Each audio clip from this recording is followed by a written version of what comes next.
So as of late, the Destiny 2 community has been up in arms about a particular debate revolving around the use of radar in the competitive and trials game types in Destiny 2 PvP. Now, I've spent a lot of time doing competitive and a little less time doing trials, but as a whole, have been playing that mode pretty religiously for the past few weeks, to the point where I am at about 1400 glory with a 61% win-loss ratio inside of a pretty hardcore PvP clan that I'm rather enjoying. And so during this whole time, I've learned what works in competitive and what doesn't, and how to successfully utilize the mechanics of competitive in such a way that allows you to find yourself on the winning side of the match results the majority of the time. So given what I know and what I've experienced in competitive, I'm going to give my points as to why competitive and trials should remain radar-less. Now, I know there have been other YouTubers like Fallout Plays who have made points for the reintroduction of radar into trials and into competitive, with some of the standout points being things like there's not enough verticality in the maps,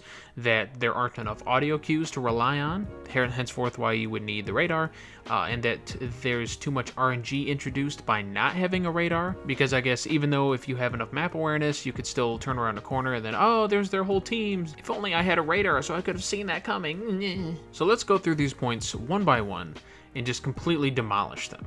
So the first point about audio cues, there not being enough of them. I kind of sort of agree with this one. Maybe there are some audio cues that just aren't loud enough, and maybe there aren't as many audio cues as there should be for no radar to work 100% for a wider variety of people who aren't using the best headphones. Now, I don't use Sennheiser headphones. I use like $100 pair headphones. They're Hyper X2s, so they're pretty good. But for me personally, I have no problem hearing a vast majority of things that give away the enemy location quite easily. For example, say you're playing Countdown on Eternity. You have two choices that you can go to. You can go to either Keystone or you can go to Temple. My team and I, we like to go to Keystone. Well, you run over there, you might fight a dude or two, or they might all be missing. If they are all missing, there are a variety of things you can listen for. One, you do have some visual cues that you can work with, like heavy ammo spawning on the opposite side and that being picked up. That instantly tells you that at least there's one person over there, if not more, likely more. Another big audio cue for me, though, is the jumping abilities.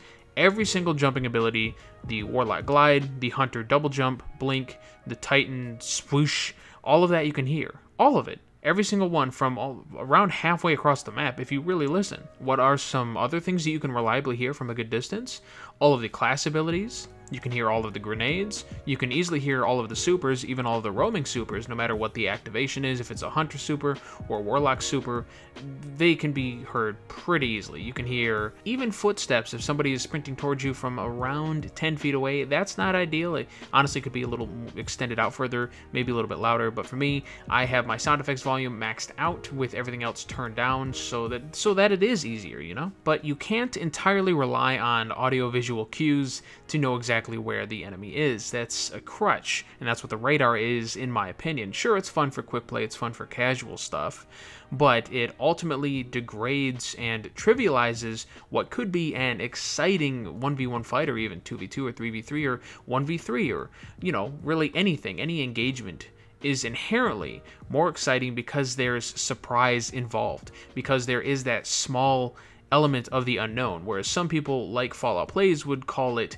RNG. And RNG in a competitive game mode, yeah, that's definitely not a good thing, but the ability to call it RNG is, I feel, a matter of opinion, a difference of opinion, and it is wrong to claim that that is objective fact. Now, that element of surprise is key to giving you those hero moments, those moments that empower the individual player and give them the much needed opportunity to take on odds that are stacked against them in such a way that they may be able to overcome a 1v2 or a 1v3, whereas having that radar would make that much less possible due to all of the information that comes with having a radar in the first place. Because when you combine everything that makes competitive, the audio cues, the visual cues, the team communication, even the force stacking, and then of course your own individual player skill, combine that with the element of surprise, gives you those opportunities that would not be present in modes like Control or Clash, which is fine. Those modes can remain as they are. I'm not making the case that radar should be off on every mode, just off on competitive, because it fundamentally changes how the matches are played and increases the skill gap. Now, how does that all raise the skill ceiling, you may be wondering? Well, it's because every little aspect of competitive can be an individual skill. The audio cues, visual cues, of course, your own individual skill as a player, reaction times, communication with your team, all of that is a skill. And while all of those things are still skills that you will want and need in game modes that have radar, having that radar diminishes to the extent of which those individual skills will help you as a player. And in some cases, say if audio cues were boosted a little bit, the radar would be, in some cases, a detriment. It would hold you back and would distract you from using those other skills that I mentioned, say like the audio cues, for example. You'd be looking at your radar saying that they're somewhere within your immediate vicinity, but what you should be doing is listening for where they are. Their jumping abilities, their footsteps, anything that would give them away is what you need to be focusing on, and not that little piece of visual information. I'm now going to take on some of Slayerrage's points as to why radar should be a thing in competitive,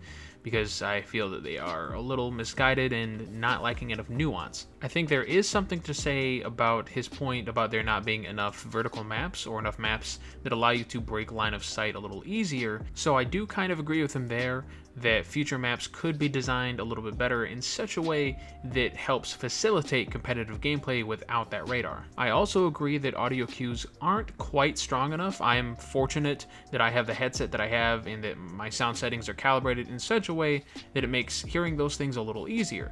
I can see how other people who may rely on speakers or less powerful headsets or audio options may not have that luxury, so that is something that could and should be tweaked. Slayerrage then goes on to say that counterplay in D2 doesn't exist because when you are getting flanked, you can't really do anything about it. You can't run, you can't hide, and you can't, for some inexplicable reason, can't fight back. You can't run, huh? That's a little false.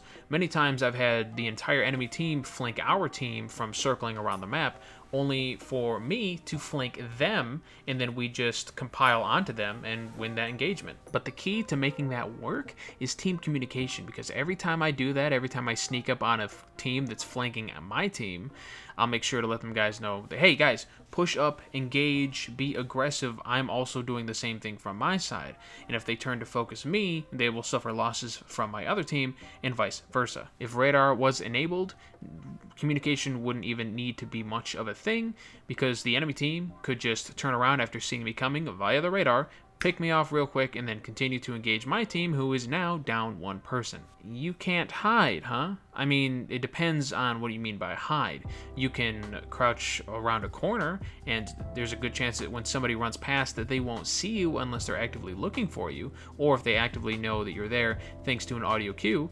Then again, it would be even harder to hide if radar was involved, so that's kind of a moot point. Why would you even mention that? Because the whole idea in hiding from an enemy flank is to put yourself in an advantageous situation where you can use the element of surprise against the enemy team by jumping out from around a corner or letting them pass and then engaging them from behind, while, like I said before, the rest of your team hits them from the front. Don't hide to survive, hide to attack and win. You can't fight back, huh? Well, I'm pretty sure my two previous points about how you can run and you can hide to your benefit denounce that as a point, because even without everyone having the ability to use shotguns, you still have defensive measures via your class abilities. You still have most guns being able to kill somebody in a second or less, and sometimes you may even have power ammo or a super to work with, which is, in my opinion, more than enough to fight back. And again, in regards to all of those individual skills, it remains immensely important to be constantly calling out to your team and to be receiving call-outs from your team about enemy positions, enemy health, what they're doing and what they're using, and where they're going. So TLDL, you can run, you can hide, and you can most certainly fight back. Slayerrage also goes on to say that true objective modes don't exist in D2. I can kind of agree with that on survival, because survival is basically Clash, except there is a life limit. But then you have Countdown, which is most certainly an objective game mode that revolves around setting off a bomb and defending 2 different points when you're the defenders. That is most certainly a game mode, and one that fits very well within the confines of what makes competitive play work. He says in survival, there is no objective until overtime, so players can randomly wander the map with no negative consequence. Okay, explain this to me. He then continues saying that this means player movements are unpredictable on a deep level. Okay, so it's impossible to know which direction is the wrong one to face. When 2 teams who are communicating well and are decently skilled are going head-to-head in a survival match, there's not a single person in that game that is moving unpredictably. To say otherwise is a slap in the face to any respectable competitive player, period. I can't say much for the enemies that I fight in competitive, but I know the people that I play with, my team, my clan, Infinity, we're not just going to aimlessly wander into the middle part of the map and try to pick off targets and stay out of cover and just do a bunch of random shit. And in his regards to Countdown, he says the attacking side has no reason to arm the bomb until they're already at an advantage, since it creates another fail condition for their team. You see, he's not completely wrong here, because it is advantageous to at least kill 1 person on the enemy team and then arm the bomb. On the other hand, I wouldn't use the word never, because if you arm the bomb, then the enemy team is most certainly going to funnel into that place to try and disarm it, and you can use it as a sort of trap. Sure, it creates an extra fail condition for your team to fail, but if your team is set up for it and is expecting it, you can take that rush of the enemy team to that position as a way to pick them off and weaken them. Plus, if you can kill them, or at least some of them, all in one spot, you can more easily defend them from being picked up by their teammates and then ultimately win the match. But one thing in general that I've noticed for people who are pro radar, a lot of their points factor on, well, you're not going to be able to react when certain things are coming, and that's not really because there's a lack of radar. It's because of other things in the game design department, like the audio cues, like the map design that need to be tweaked. So let's just focus on making these changes a reality and not lowering the skill ceiling to compensate, yeah? I don't want to ruin a whole game mode just because a few things need to be reworked, because let's face it, reintroducing the radar into competitive would be nothing but a stopgap. So those are pretty much my thoughts on the matter. I still think that competitive right now is in a pretty good state. There are certainly things that could be improved, changed, tweaked, and reworked for the benefit of everybody, and it's going to be really interesting to see how the dynamic of everything changes once we have the ability to equip shotguns again as like a special weapon in our special slot with special ammo. I mean, so many things are going to change that once that happens, we may bring back up the whole radar versus no radar argument again, and I might switch sides. It really depends, because being insta-gibbed around a corner is certainly not fun, but it is understandable if that person uses power ammo to do so. So let me know your thoughts down below in the comments. I'd love to gather your opinions on this issue, whether it's for one side or the other, and maybe we can have a nice nuanced discussion about it. Thank you for watching this video. I hope you enjoyed it, and if you did, you know what buttons to press to make me happy as a YouTuber. I will catch you next time with another Destiny video.